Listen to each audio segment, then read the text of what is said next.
Le milieu astrologique est un milieu tout à fait idéal pour examiner la question des topiques sensoriels. Parce que, dans le domaine notamment de la parole, le ça et le surmoi jouent un rôle majeur dans ce milieu astrologique. Le milieu astrologique est marqué, bien entendu, par le ça de la parole. C'est-à-dire, ça correspond à l'ouïe. C'est-à-dire que c'est un milieu où l'on peut dire à peu près n'importe quoi, en toute liberté, et on peut faire à peu près n'importe quoi. Le thème astral est un gage de liberté absolue pour l'interprète. Il n'y a pas de structure, il n'y a pas de colonne vertébrale véritablement.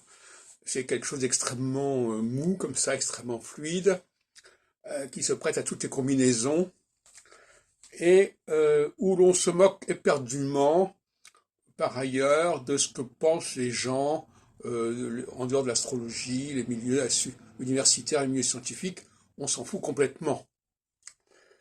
Et par conséquent, quand le surmoi arrive dans ce domaine-là, quand certaines personnes incarnent le surmoi, c'est-à-dire le contrôle, la fin de la désinhibition, la fin de n'importe quoi, eh bien, il est normal qu'il y ait des réactions, et même des rejets. Mais en même temps, le ça a toujours une sorte de sentiment de culpabilité. Il sait très bien qu'il est dans la transgression.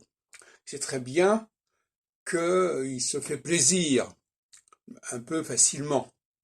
Et par conséquent, il peut arriver que ceux qui représentent le surmoi, c'est-à-dire le contrôle qui remet en question la liberté de dire n'importe quoi, ont un certain ascendant, exercent un certain ascendant sur le milieu astrologique.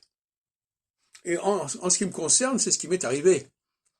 Dès 1976, je publie Les clés pour l'astrologie, où je dis clairement que je ne refuse le thème astral.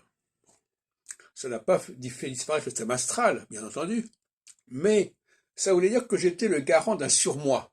J'étais la personnification d'un surmoi, d'où un certain paradoxe qui fait que, dans un milieu rongé par le ça, les gens qui incarnent le surmoi ont effectivement une certaine autorité.